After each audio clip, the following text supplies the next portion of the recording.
जो नेक्स्ट आती हैं, जैसे कि हम पावर्स ऑफ पार्लियामेंट के बारे में डिस्कस कर रहे थे, ठीक है, कि क्या क्या पावर्स होती हैं लोकसभा और राज्यसभा की।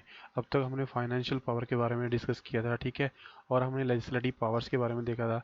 नेक्स्ट देख लेते हैं कि जो बजट फाइनेंशियल पावर में सबसे पहले क्या है हमारे पास। ये लेजिस्लेटिव पावर्स हम पहले ही देख चुके हैं, ठीक है। अभी जो दूसरे टाइप की पावर्स हैं पार्लियामेंट की, वो है फाइनेंशियल पावर्स, ठीक है।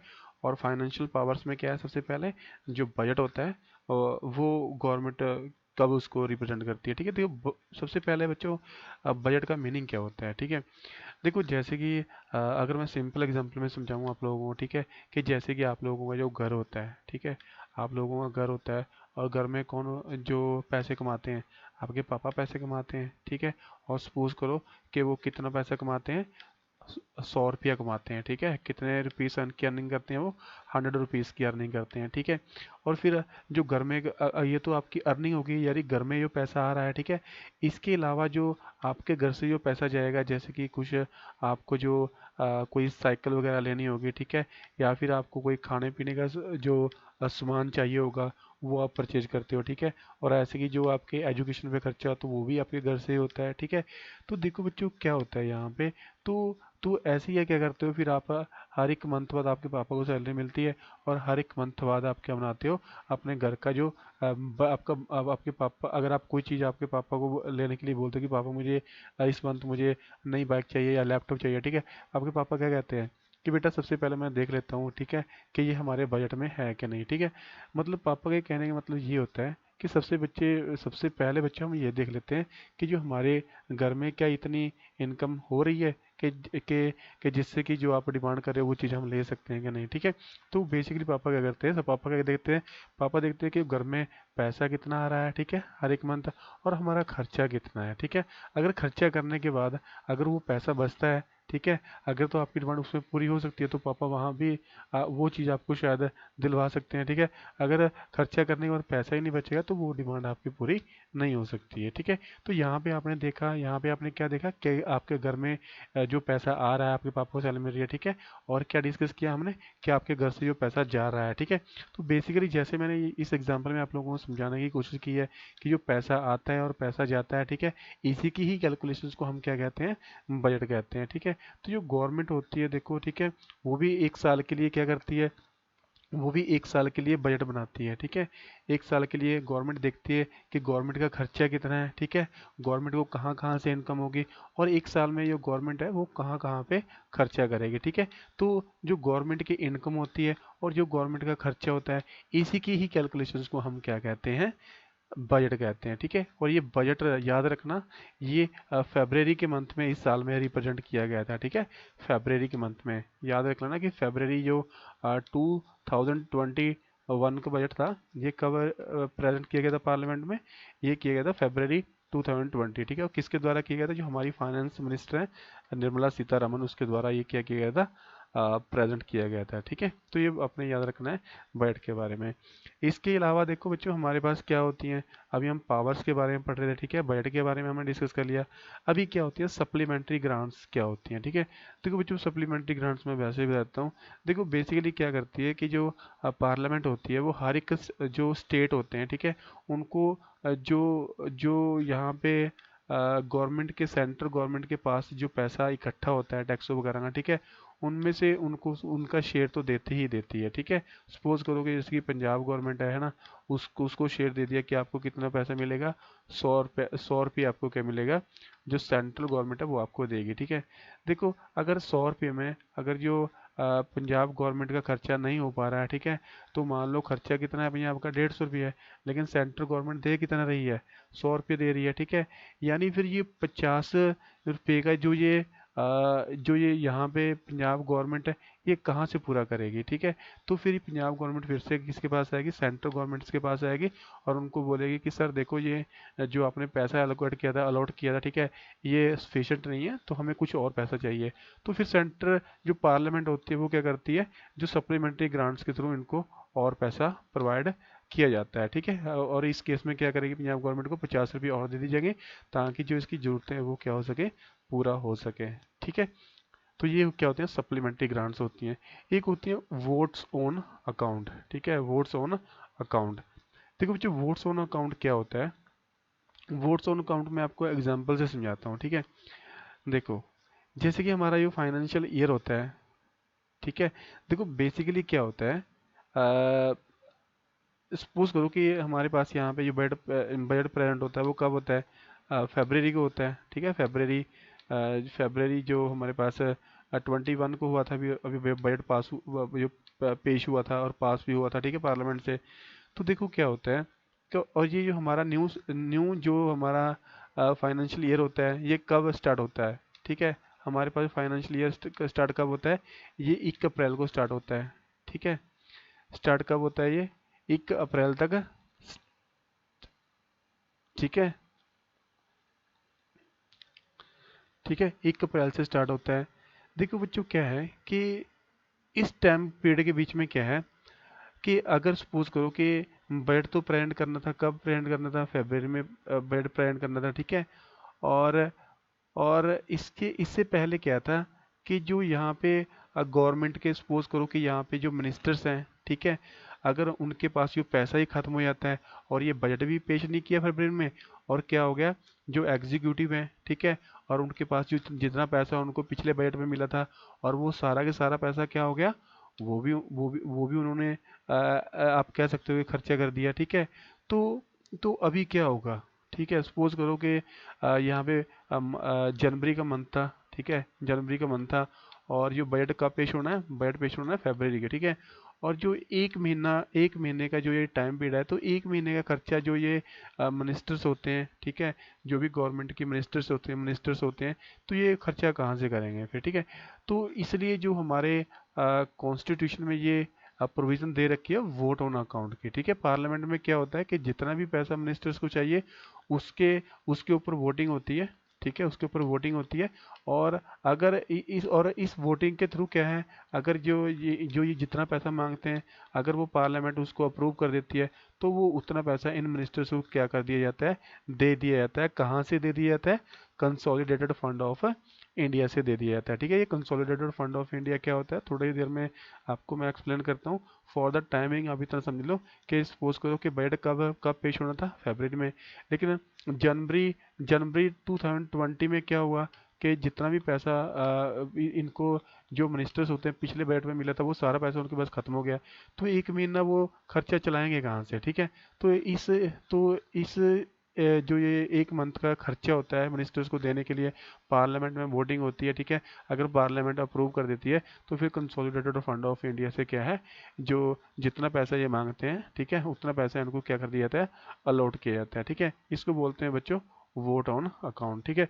जैसे कि मैंने कहा था कि कंसोलिडेटेड फंड ऑफ इंडिया क्या होता है, ठीक है। तो यहाँ पे थोड़ा सा हम समझने की कोशिश करते हैं कि कंसोलिडेटेड फंड ऑफ इंडिया होता क्या है हमारे पास, ठीक है। देखो बच्चों क्या होता है कि जैसे कि हमारे पास इंडिया में, ठीक है, ये कितने टाइप्स के फंड होते हैं, हमारे पास जो फंड होते हैं वो होते हैं हमारे पास 3 टाइप के बेसिकली फंड होते हैं, ठीक है।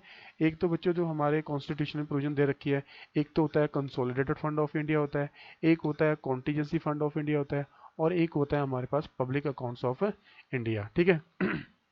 देखो जो ये सबसे पहले वाला फंड है ना, ये बहुत ही ज़्यादा इम्पोर्टेंट है, ठीक है। इसमें इस फंड में ये आप कह सकते हो कि गवर्नमेंट के 3 अकाउंट होते हैं, है ना। जो फर्स्ट अकाउंट होता है कंसो इसको उस गवर्नमेंट के अकाउंट को कहते हैं कंसोलिडेटेड फंड ऑफ इंडिया कहते हैं, राइट। इसमें जो पैसा आता कहाँ से है, देखो इसमें पैसा जो आता है जितने भी गवर्नमेंट टैक्सेस वगैरह लगाती है, ठीक है, जितने भी गवर्नमेंट टैक्सेस वगैरह लगाती है, या फिर या फिर जो गवर्नमेंट ने जो लोन्स वगैरह लिए होते हैं फॉरेन कंट्री से, लोन्स वगैरह जैसे कि वर्ल्ड बैंक हो गया या फिर आईएमएफ वगैरह हो गया, ठीक है। तो पैसा गवर्नमेंट तो इस अकाउंट में पैसा यहाँ से आता है, टैक्स के थ्रू आता है और लोन्स के थ्रू आता है, ठीक है। और फिर जो इस अकाउंट से, ठीक है, इस अकाउंट से गवर्नमेंट क्या कर सकती है, पैसा निकाल सकती है। लेकिन गवर्नमेंट गवर्नमेंट इस अकाउंट से पैसा तभी निकाल सकती है अगर अगर गवर्नमेंट को कौन अप्रूव करेंगे, अगर पार्लियामेंट उसको इसकी अप्रूवल देगा, ठीक है।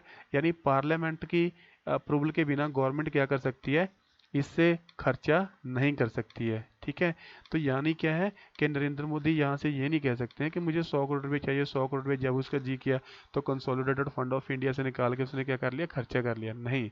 सबसे पहले पहले पहले क्या करना होगा, उसको पार्लियामेंट की अप्रूवल लेनी होगी, ठीक है।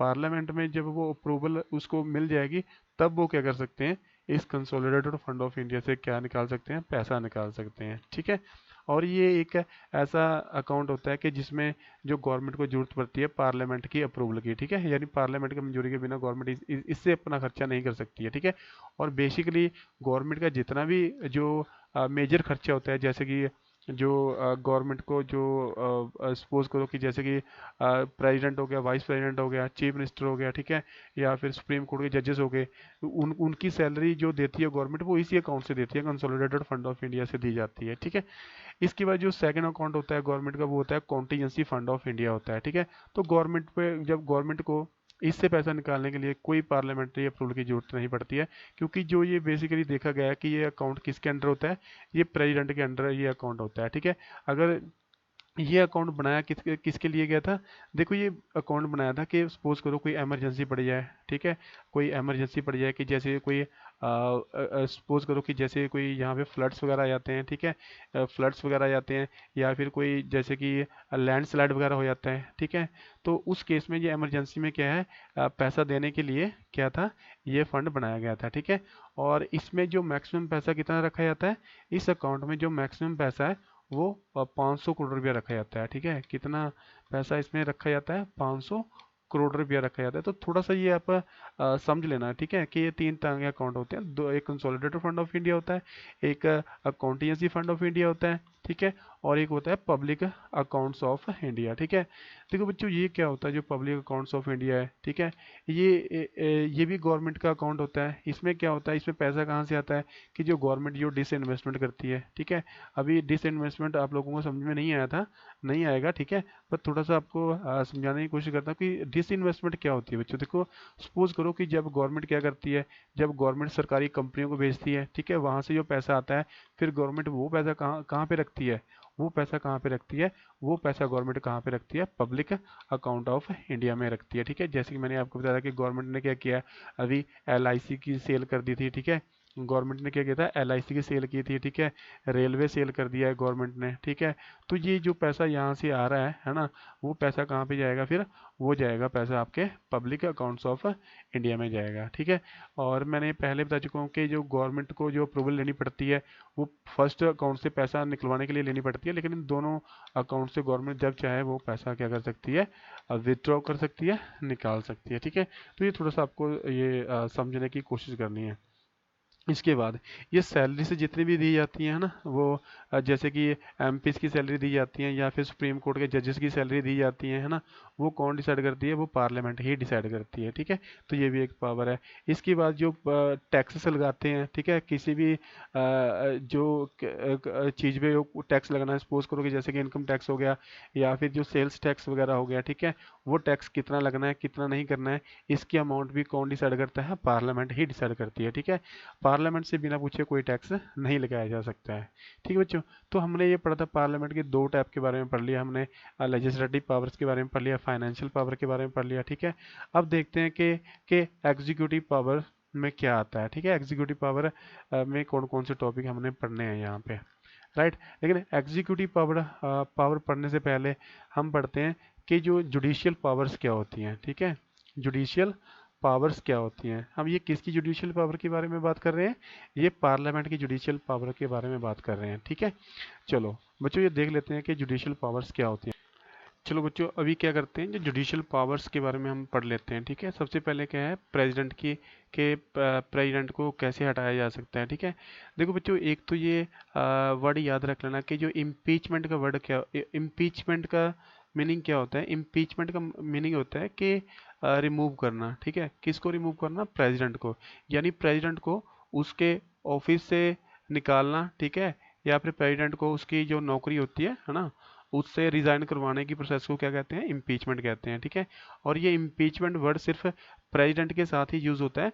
बाकी अगर हम वाइस प्रेसिडेंट की बात करें तो उसके लिए हम इम्पीचमेंट वर्ड यूज नहीं करेंगे, उसके लिए हम जो वर्ड यूज करेंगे वो करेंगे रिमूवल वर्ड यूज करेंगे। ठीक है, तो थोड़ा सा ये आपको क्या करना है, याद रखना है।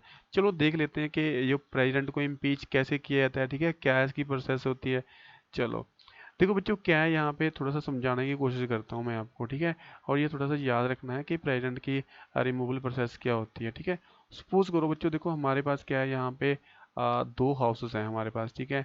जैसे कि आप लोगों को पता ही है, एक साइड में हमारे पास क्या होती है, लोकसभा होती है, और दूसरी दूसरी साइड में हमारे पास क्या होती है, राज्यसभा होती है, ठीक है। देखो बच्चों, क्या होता है, देखो जो अगर प्रेसिडेंट है, ठीक है, अगर कोई वो मिसकंडक्ट कर रहा है, ठीक है, या फिर वो कॉन्स्टिट्यूशन की किसी प्रोविजंस को वायलेट कर रहा है, ठीक है, या फिर इन कैपेसिटी में अगर प्रेसिडेंट के ऊपर कोई एलिगेशन से लगते हैं, तो एलिगेशन देखो सबसे पहले ये माइंड में बिठा लेना कि एलिगेशन लगाना कोई भी हाउस स्टार्ट कर सकता है, ठीक है। वो एलिगेशन लगाना प्रेसिडेंट पे जो लोकसभा भी स्टार्ट कर देता है, और जो एलिगेशन लगाना प्रेसिडेंट पे कौन स्टार्ट कर सकता है, वो एलिगेशन लगाना राज्यसभा भी स्टार्ट कर सकता है, ठीक है। तो ये क्या करना है, थोड़ा सा आपको याद रखना है, ठीक है। इसके बाद मैं एग्जांपल के लिए याद रख लेता हूँ कि यहाँ पे जो एलिगेशन लगाए हैं, ठीक है, वो किस हाउस ने लगाए हैं, यहाँ पे लोकसभा ने लगा दिए इस पे एलिगेशन, ठीक है। देखो अभी क्या होता है कि अगर यहाँ पे क्या है, ठीक है, यहाँ पे क्या है, अगर जो लोकसभा क्या है, अगर अगर वो प्रेसिडेंट पे एलिगेशन लगाना स्टार्ट कर दिए, ठीक है, और अगर इसके जो 2/3 मेंबर, ठीक है, 2/3 मेंबर क्या करते हैं, अगर वो एग्री करते हैं किसके लिए, कि प्रेसिडेंट पे जो यहाँ पे एलिगेशंस लगाए गए हैं वो क्या है, सारे के सारे वैलिड है, ठीक है। तो इसी के साथ क्या हो जाती है, जो प्रेसिडेंट को जो इम्पीच करने की प्रोसेस है या फिर रिमूव करने की प्रोसेस है, वो क्या हो जाती है, इसी हाउस से स्टार्ट हो जाती है, ठीक है। देखो बच्चों, जब भी मैं बात कर रहा हूँ 2/3 मेंबर, इसका मतलब होता है कि सपोज करो यहाँ पे पार्लियामेंट में कितने मेंबर बैठते, लोकसभा में कितने मेंबर बैठते हैं, तो आप कहोगे सर यहाँ पे कितने मेंबर बैठते हैं, 545 मेंबर बैठते हैं, ठीक है। और टू बाय थर्ड 2/3 कितना हो गया, अकॉर्डिंगली कितना हो गया, ये 2/3 ऑफ 545, ठीक है। तो आप यहाँ से इसको देख सकते हो, ठीक है, इसको आप कैलकुलेट करके देख लो, ठीक है, ये कितना आएगा, ये आपके पास अप्रोक्सीमेटली आएगा कि 364 के आसपास आएगा, ठीक है। कितना आएगा ये, 364 के आसपास आएगा, ठीक है, 364 के आसपास आएगा। यानी 545 मेंबर में से अगर जो यहाँ पे 364 मेंबर होते हैं, ठीक है, वो जो प्रेसिडेंट के ऊपर एलिगेशंस लगाए गए हैं, आरोप लगाए गए हैं, अगर वो एग्री करते हैं और वो क्या करते हैं, स्पेशल मेजोरिटी के साथ में, ठीक है, स्पेशल मेजोरिटी के साथ में मतलब ये जो 364 मेंबर अगर ये एग्री करेंगे, ठीक है, तो उसको हम कहेंगे कि ये क्या कर दिया, लोकसभा ने स्पेशल मेजोरिटी के साथ में इसको क्या कर दिया, इस बिल को पास कर दिया, ठीक है। स्पेशल मेजोरिटी का मतलब ये याद रख लेना कि ये जब लोकसभा या राज्यसभा किसी बिल को जो 2/3 मेजोरिटी से पास करती है, ठीक है, यानी जो 545 मेंबर में से अगर 364 मेंबर अगर वो एग्री करते हैं कि हाँ प्रेसिडेंट के ऊपर जो चार्जेस लगाए गए थे वो सारे के सारे क्या हैं, वैलिड हैं, ठीक है, तो हम क्या कहेंगे कि लोकसभा ने जो प्रेसिडेंट को रिमूव करने की प्रोसेस है उसको स्टार्ट कर दिया है और उसको अप्रूव कर दिया है विद स्पेशल मेजोरिटी, ठीक है। अभी देखो ये लोकसभा ने तो ये इस बिल को क्या कर दिया, पास कर दिया, और ये फिर बिल कहाँ पे जाएगा, ये बिल जाएगा, सॉरी, ठीक है। अभी देखो, अगर ये लोकसभा ने क्या कर दिया इस पे, अगर ये लोकसभा ने क्या कर दिया, अगर बिल ये पास कर दिया, ठीक है, तो इसके अलावा क्या है फिर अ, जो 14 डेज का, ठीक है, 14 डेज का जो एडवांस नोटिस दिया जाता है किसको, प्रेसिडेंट को, ठीक है, यानी प्रेसिडेंट को नोटिस भेजा जाता है कि जो ये चार्जेस हैं आपके अगेंस्ट लगाए गए हैं, ठीक है। अगर 14 दिन में अगर आपको कुछ आपके आपके फेवर में कुछ बोलना है तो वो पार्लियामेंट में काउंसिल के थ्रू बोल सकते हैं, ठीक है। तो अभी देखो यहाँ पे क्या है, लोकसभा ने यहाँ पे चार्जेस लगाए और उसने इनको क्या क्या कर दिया, पास भी कर दिया, ठीक है, विद स्पेशल मेजोरिटी, और 14 दिन का टाइम टाइम भी मिल गया किसको, प्रेसिडेंट को, ठीक है। यानी 14 दिन के अंदर वो प्रेसिडेंट क्या है, अपने जो उनके ऊपर एलिगेशन लगे हैं उनके बारे में कुछ काउंसिल थ्रू बोल सकता है। इसके बाद ये जो बिल जाता है वो किसके पास में जाता है, सेकंड हाउस के पास में, और सेकंड हाउस क्या है यहाँ पे, राज्यसभा है, ठीक है। फिर राज्यसभा क्या करती है, जो ये राज्यसभा यहाँ पे क्या करती है, इन्वेस्टिगेशन करती है, ठीक है। ये दूसरा हाउस क्या करेगा, इन्वेस्टिगेशन करेगा, किसकी इन्वेस्टिगेशन करेगा, कि क्या जो ये आरोप, क्या ये एलिगेशन जो लोकसभा लगा रही है प्रेसिडेंट पे, ठीक है, क्या ये सारे के सारे एलिगेशंस क्या ये वैलिड हैं, ठीक है। अगर ये दूसरा हाउस भी अगर अगर इन्वेस्टिगेशन के थ्रू इसको मिलता है कि ये सारे के सारे एलिगेशंस जो प्रेसिडेंट पे लगे हैं, अगर वो सारे के सारे क्या हैं, वैलिड हैं, ठीक है। और और ये अगर ये हाउस भी, अगर ये राज्यसभा भी अगर इस बिल को, ठीक है, अगर वो 2/3 मेजोरिटी से क्या कर देती है, पास कर देती है, ठीक है, यानी स्पेशल मेजोरिटी के साथ क्या करती है, इस जो प्रेसिडेंट की इम्पीच की प्रोसेस है उसको पास कर देती है, ठीक है, तो इसके बाद क्या करना पड़ता है, फिर प्रेसिडेंट को रिजाइन करना पड़ता है, ठीक है बच्चों। देखो, एक बार ये जो प्रेसिडेंट की रिमूवल प्रोसेस होती है, ये फिर से थोड़ा सा मैं एक्सप्लेन कर देता हूँ आपको, ठीक है, कि ये क्या होती है। देखो, सबसे पहले तो मैंने आपको इतना बताया था कि जो प्रेसिडेंट की रिमूवल की प्रोसेस है, राइट, कि प्रेसिडेंट को जो रिमूव करने की प्रोसेस है, ठीक है, ये क्या है, किसी भी हाउस में क्या हो सकती है, ये स्टार्ट हो सकती है, ठीक है। सपोज करो यहाँ पे ये प्रेसिडेंट को रिमूव करने की प्रोसेस है, ये लोकसभा में भी स्टार्ट हो सकती है और ये राज्यसभा में भी स्टार्ट हो सकती है, ठीक है। सपोज करो कि लोकसभा ने क्या किया, आरोप लगाने स्टार्ट कर दिए प्रेसिडेंट पे, ठीक है, और जैसे ही इसने आरोप लगाने स्टार्ट किए, ठीक है, और इनके जो कितने मेंबर इसको बिल को पास करेंगे, फिर 2/3 मेंबर पास करेंगे, ठीक है, यानी स्पेशल मेजोरिटी के साथ इस बिल को पास करेंगे। और इसके अलावा 14 दिन का नोटिस भी जो प्रेसिडेंट को दिया जाएगा, ठीक है। नोटिस में क्या लिखा होगा कि ये चार्जेस लगाए हैं इस हाउस ने आप पे, ठीक है। फिर ये अगर ये पहला हाउस पास कर देता है, फिर ये बिल कहाँ पे जाता है, दूसरे हाउस में जाता है। अगर दूसरा हाउस क्या करता है, फिर इन्वेस्टिगेशन करता है। अगर इन्वेस्टिगेशन में इसको मिलते हैं कि ये जो प्रेसिडेंट के ऊपर चार्जेस लगे हुए हैं, ठीक है, जो भी चार्जेस लगे हुए हैं, चाहे करप्शन के ले लो आप, चाहे इनकैपेसिटी के चार्जेस ले लो, ठीक है, अगर इन्वेस्टिगेशन के थ्रू दूसरे हाउस को मिलता है कि इस पे चार्जेस लगे हुए हैं वो वैलिड हैं, ठीक है, अगर दूसरा हाउस भी इसको स्पेशल मेजोरिटी के साथ में, यानी 2/3 मेजोरिटी से इस बिल को क्या कर देता है, पास कर देता है, तो इसके बाद प्रेसिडेंट को क्या किया जा सकता है, प्रेसिडेंट को फिर अपना ऑफिस छोड़ना पड़ेगा, ठीक है।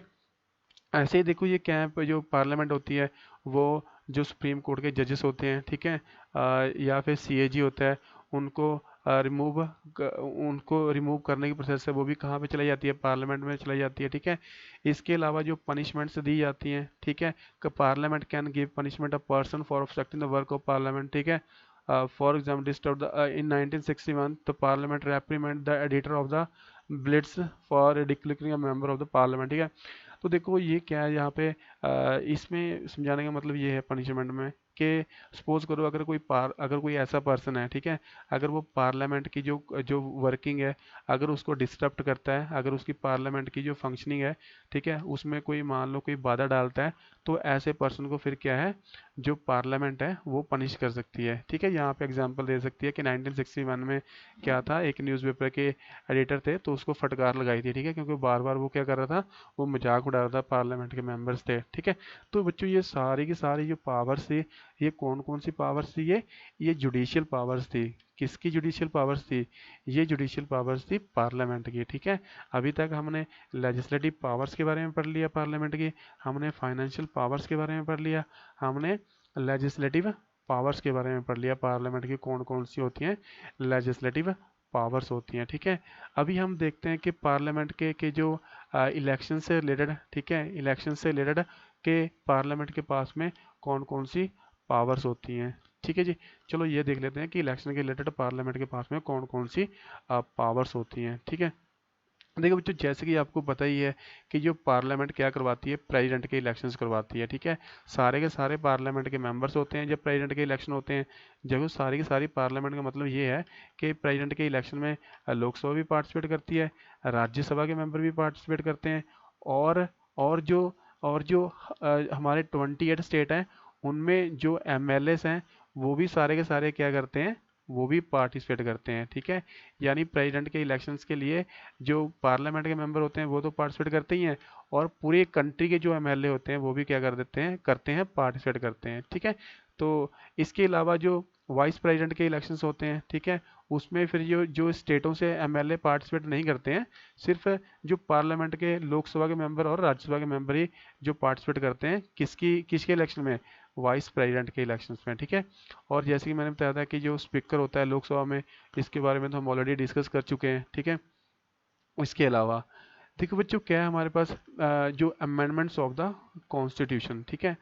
देखो, जैसे कि मैंने बताया था कि जो हमारे पास ये बिल होते हैं, ठीक है, ये 3 टाइप के होते हैं, राइट। देखो, अमेंडमेंट ऑफ द कॉन्स्टिट्यूशन में क्या है कि जो हमारा संविधान है, ठीक है, कि जो हमारा संविधान है, अगर हमने उसमें कुछ चेंजेस करने हैं, ठीक है, अगर हमने उसमें कुछ चेंजेस करने हैं, तो उसके लिए पहले कोई कुछ ना कुछ तो बिल लेके आना पड़ेगा, ठीक है। और उस बिल का नाम क्या होगा? कॉन्स्टिट्यूशनल अमेंडमेंट बिल बोलेंगे हम उसको, ठीक है।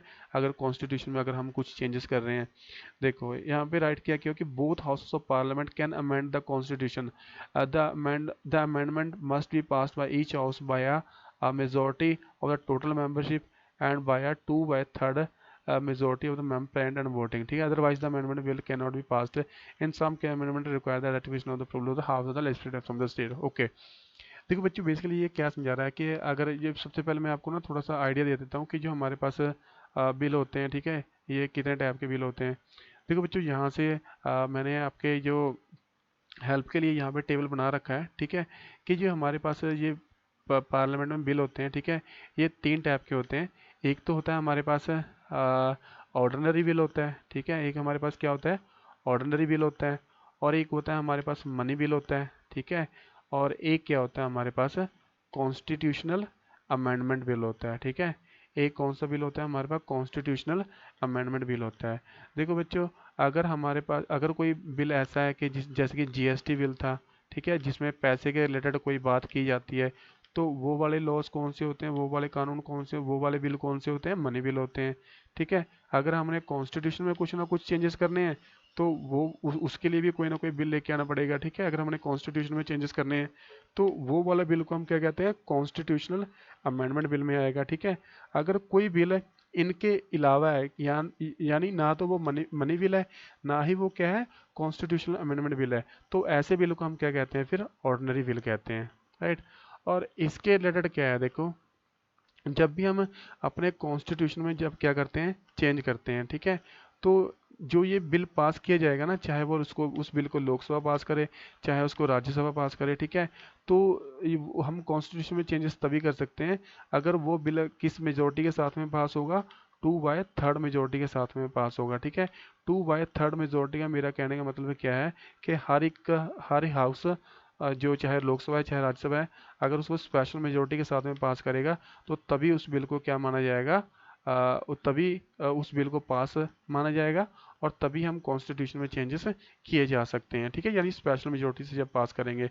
लेकिन कुछ बिल ऐसे होते हैं, ठीक है, जैसे कि हमारे जो फेडरल नेचर होता है हमारे कॉन्स्टिट्यूशन का, उसको चेंजेस करने के रिलेटेड जिनमें बात की जाती है, ठीक है, तो उसके लिए देखो पार्लियामेंट को तो स्पेशल मेजोरिटी के साथ में पास करना पड़ता है।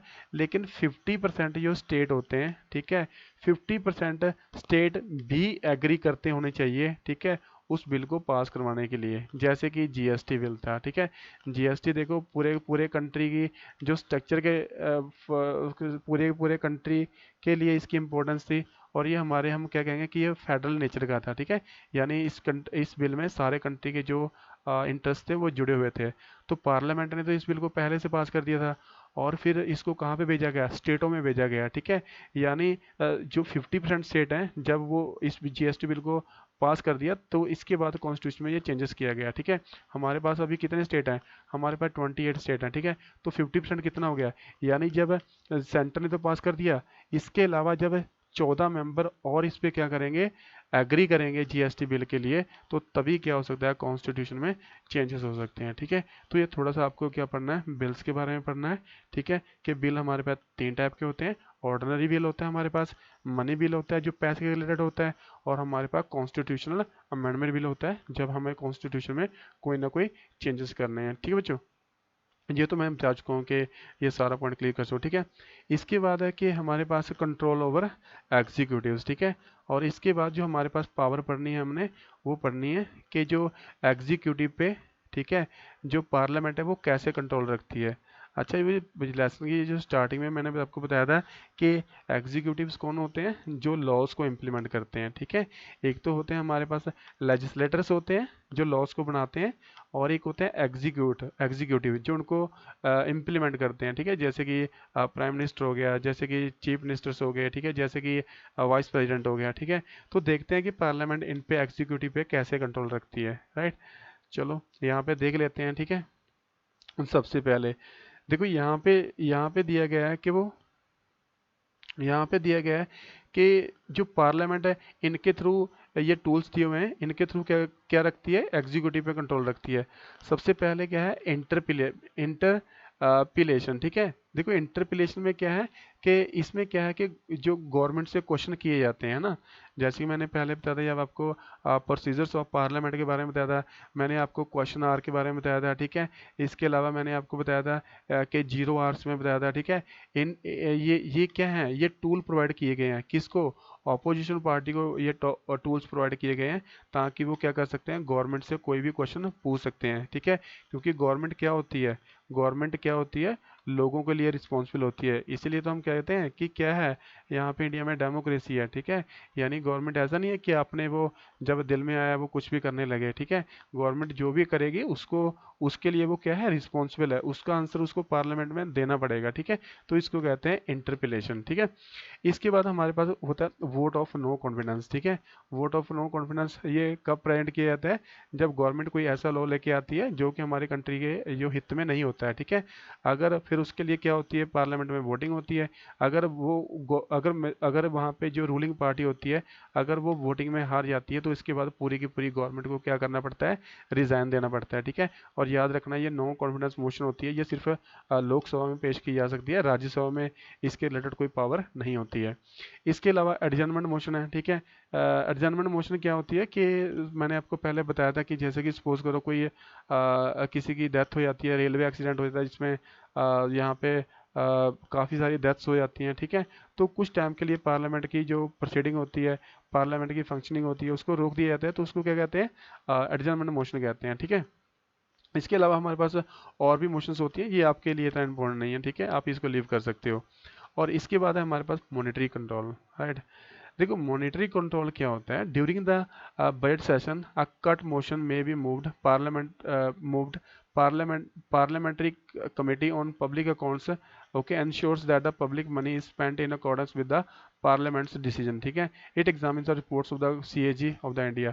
देखो ये गवर्नमेंट जो भी पैसा खर्च करती है ना, सपोज करो कि गवर्नमेंट ने कहा कि इस साल हम क्या करेंगे, यहाँ पे टू 200 करोड़ रुपए क्या करेंगे, यहाँ पे खर्चा करेंगे, ठीक है। तो यहाँ पे क्या किया जाता है, पहले इसकी इन्वेस्टिगेशन की जाती है, जो जो भी हमारे पास यहाँ पे पब्लिक अकाउंट कमेटी होती है, ठीक है। जो पब्लिक अकाउंट ये कमेटी होती है ना पार्लियामेंट की, ये क्या करती है, ये इसको चेक करती है कि क्या क्या गवर्नमेंट जितना पैसा मांग रही है, इतना पैसा जो प्रोजेक्ट ये गवर्नमेंट चला रही है उस पर खर्चा होएगा, या गवर्नमेंट ज़्यादा मांग रही है, ठीक है। अगर गवर्नमेंट ज़्यादा मांग रही है तो इसके इसके इ- इसके इसके इसके बाद क्या की जाएगी, इन्वेस्टिगेशन की जाएगी, ठीक है। अगर अगर ये मिलता है इन्वेस्टिगेशन में कि गवर्नमेंट ज़्यादा मांग रही है, ठीक है, यानी खर्चा आना था गवर्नमेंट का 100 करोड़ रुपये और ये 200 करोड़ रुपया मांग रही है, तो फिर पार्लियामेंट कितना पैसा अप्रूव करेगी, ओनली 100 करोड़ रुपया ही इनको अप्रूव करेगी, ठीक है। तो ये क्या है कि पार्लियामेंट क्या करती है, एग्जीक्यूटिव में कंट्रोल रखती है, किसके थ्रू, मनी कंट्रोल, ठीक है। यानी ऐसा नहीं है कि नरेंद्र मोदी कह दें कि मुझे इतना पैसा चाहिए, इतना पैसा खर्च कर देंगे, नहीं, ठीक है। उसको भी आंसर देना पड़ेगा यहाँ पे, है ना। तो ये थोड़ा सा याद रखना है। अदर पावर्स भी होती हैं पार्लियामेंट के, ठीक है। ये क्या है, थोड़ा सा आप इसको एक बार रीडिंग कर लेना, ठीक है। अगर नहीं समझ में आएंगे तो हम इसके बाद इसको क्या करेंगे, फिर डिस्कस करेंगे, ठीक है। इसके अलावा देखो ये बच्चों, ये टॉपिक क्या है, exclusive powers of the Rajya Sabha, ठीक है। यानी ऐसी पावर्स जो सिर्फ राज्यसभा के पास हैं, जो लोकसभा के पास नहीं होती हैं, ठीक है। ऐसी कौन कौन सी पावर्स हैं राज्यसभा के पास, चलो देख लेते हैं। देखो बच्चों, एक तो क्या है, the Rajya Sabha has some exclusive powers to the parliament can not in normal times में make a state subject, the constitution states that under article 249, okay, the Rajya Sabha may be resolution adopted by 2/3 majority in power of the parliament to, हाँ। देखो बच्चों क्या होता है इससे, ये first point समझने के लिए, ठीक है।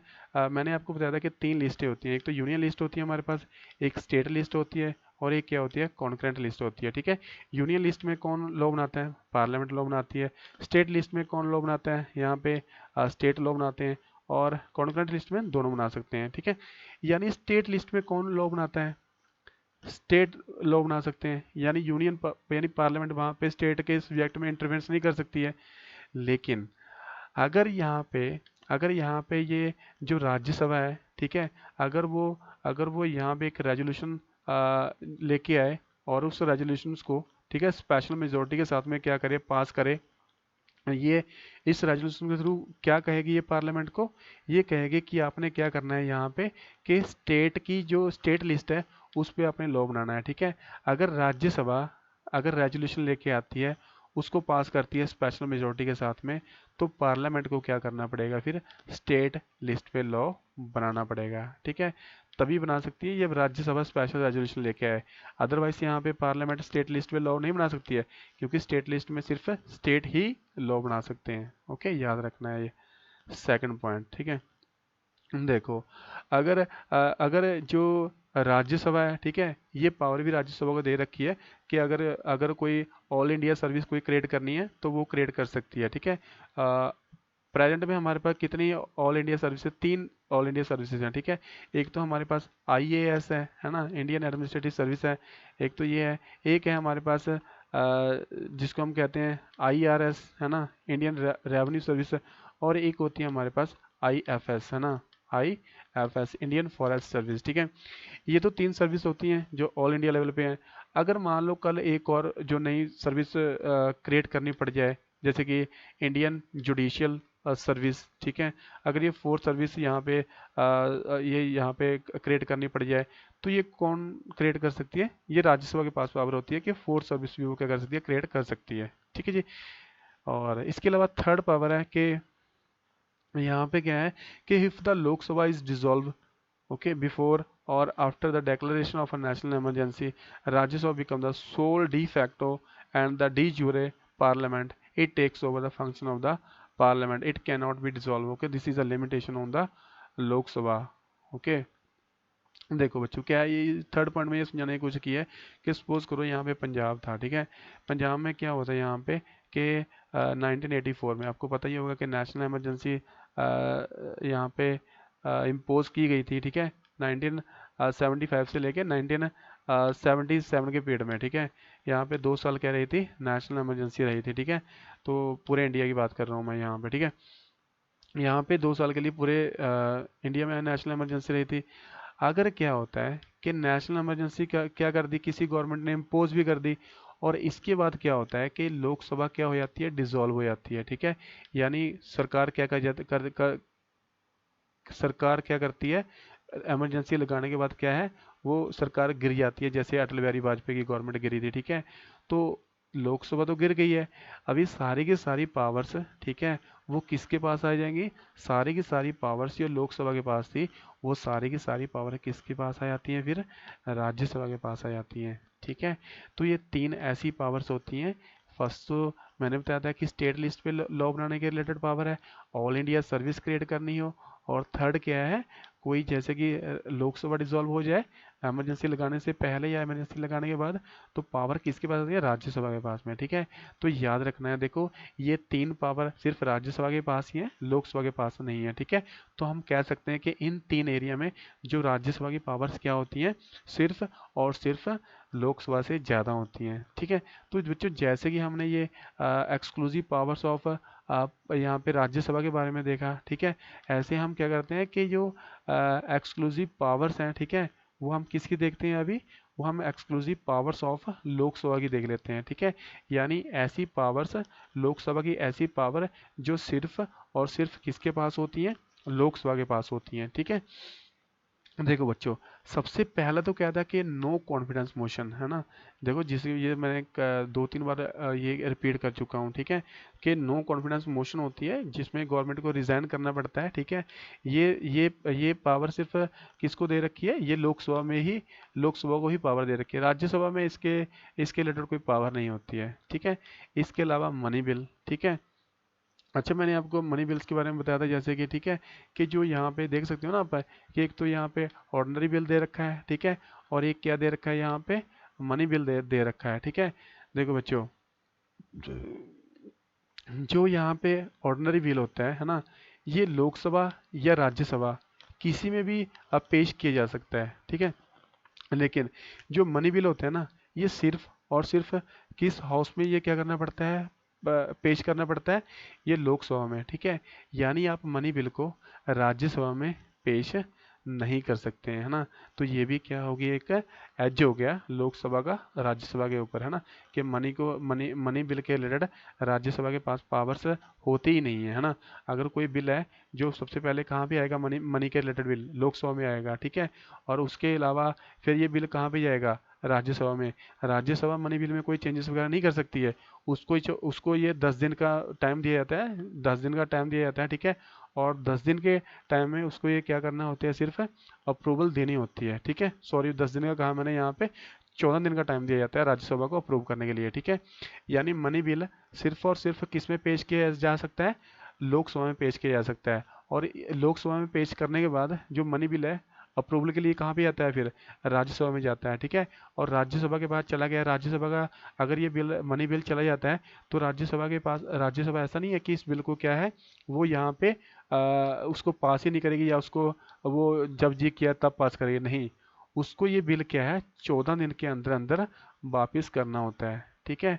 वापिस करना होता है, या फिर आगे जो प्रेसिडेंट को क्या है, प्रेसिडेंट को भेजना होता है, ठीक है। प्रेसिडेंट इस पे साइन करते हैं, फिर ये मनी बिल होता है, फिर ये लॉ बन जाता है ना। तो थोड़ा सा मैंने बता दिया कि मनी बिल भी जो यहाँ पे प्रेजेंट किया जाता है सिर्फ और सिर्फ लोकसभा में किया जाता है, राज्यसभा में इसके रिलेटेड कोई पावर नहीं होती है, ठीक है। इसके अलावा एक और पॉइंट बच्चों याद रख लेना यहाँ से, कि जो यहाँ पे प्रेसिडेंट होता है ना, है ना, प्रेसिडेंट होता है, यहाँ पे क्या होता है कि जो प्रेसिडेंट की जो हाँ होती है वो जरूरी होती है ऑर्डिनरी बिल में, है ना। कि मान लो कोई ऑर्डिनरी बिल पेश किया गया था पार्लियामेंट में, है ना। तो इसके बाद वो प्रेसिडेंट पे क्या है, प्रेसिडेंट के पास भेजना पड़ेगा उसकी अप्रूवल के लिए, तभी वो लॉ बनेगा।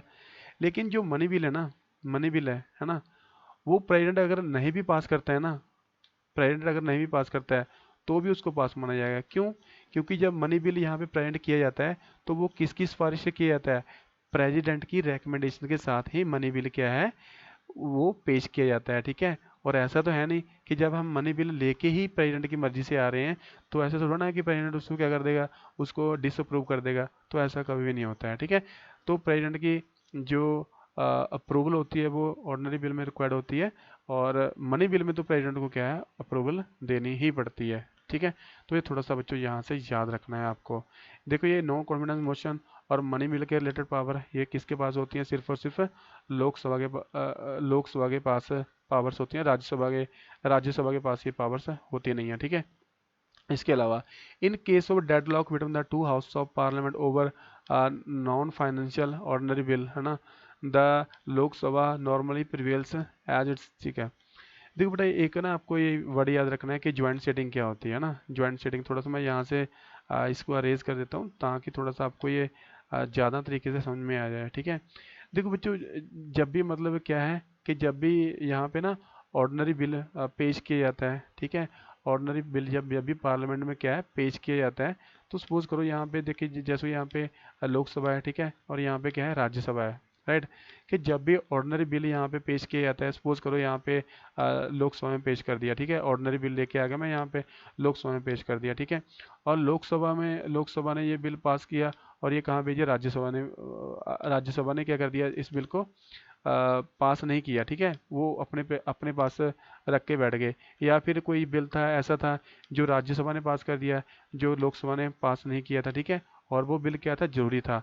तो उस केस में क्या होता है, जो प्रेसिडेंट होते हैं, ठीक है, उसके वो क्या कर सकते हैं, वो ज्वाइंट सिटिंग बुला सकते हैं, ठीक है। क्या बुला सकते हैं, वो ज्वाइंट सिटिंग कॉल कर सकते हैं, ठीक है। ज्वाइंट सिटिंग याद रखना है, बहुत ही ज़्यादा इम्पोर्टेंट है, ठीक है। Joint sitting,